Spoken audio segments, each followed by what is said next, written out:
మీకు BP, sugar రెండు కానీ లేదా విడివిడిగా ఈ రెండు డిసీజులు ఏదన్నా మీకు ఉన్నాయండి. కాజ్ ఆఫ్ ది డిసీజ్ ఏమనుకుంటున్నారు మీరు? అంటే మీరేమనుకుంటున్నారు? మీ పర్సనల్ ఒపీనియన్ ఏంటి? మీ బిలీఫ్ ఏంటి? మీ డాక్టర్స్ మీకు ఏం చెప్తున్నారు? జనరల్గా డాక్టర్స్ ఏం చెప్తారంటే మల్టిపుల్ రీజన్స్ ఉంటాయండి. జనరల్ చెప్తారు వాళ్ళు, లైఫ్ స్టైల్ అని, జెనెటిక్స్ అని, లైఫ్ స్టైల్ ఫ్యాక్టర్స్ అని, లేకపోతే డైట్ ఫ్యాక్టర్స్ అని, ఇట్లా వేరియస్ చెప్తుంటారు. కానీ అవి ఎంతవరకు కరెక్ట్ అంటే కొంతవరకు కరెక్ట్ అండి. I'm not denying what doctors are saying, but యాక్చువల్గా that is not the root cause of BP and sugar. నేను చెప్పేది మీకు కొంత షాకింగ్గా ఉండొచ్చు, బట్ నేను చెప్పేది it is based on scientific proof అండి.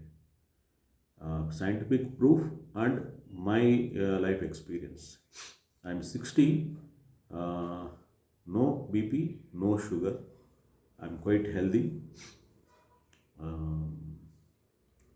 నాకు నేనే అన్వేషించుకున్నాను, అలా ఏమై ఉంటుంది నాకు హెల్దీ లైఫ్ కన్నా అని. నాకు కొంత అవగాహన వచ్చింది బేస్డ్ ఆన్ మై ఇంట్రోస్పెక్షన్. నేను దాన్ని ఒక లాంగ్ వీడియో క్రియేట్ చేశాను, దానిలో షేర్ చేసుకున్నాను.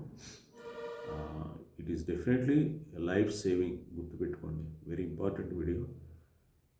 పర్హాప్స్ మీరు ఇంతకుముందు చూసిన వీడియోలన్నీ ఒక ఎత్తు అయితే ఈ ఒక్క వీడియో ఒక ఎత్తు అవుతుంది. కాబట్టి మెయిన్ ఏంటంటే ఈ డిసీజ్ కారణం, ఫస్ట్ డిసీజ్ మైండ్లో ఫామ్ అవుతుందండి, then slowly it enters into body. So ఇప్పుడు నీకు డిసీజ్ మైండ్లో ఉన్నంతసేపు బాడీలో డిసీజ్ ఉంటుంది, తప్పదు.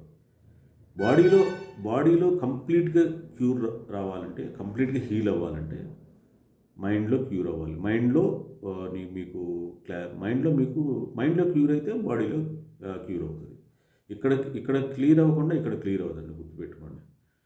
ఒకవేళ మీరు ఇది క్లియర్ చేసుకోలేదనుకోండి, life long you suffer with this diseases. ఇది క్లియర్ చేసుకున్నారనుకోండి, ఇది క్లియర్ చేసుకుంటే మీకు ఖచ్చితంగా మీ లైఫ్ మీకు సేవ్ అవుతుంది, మీకు లాంగ్ లైఫ్ మీరు వస్తుంది, క్యూర్ కూడా వస్తుంది అనమాట. ఇది లాంగ్ వీడియో వేసాను, చూడండి, డోంట్ మిస్ ఇట్.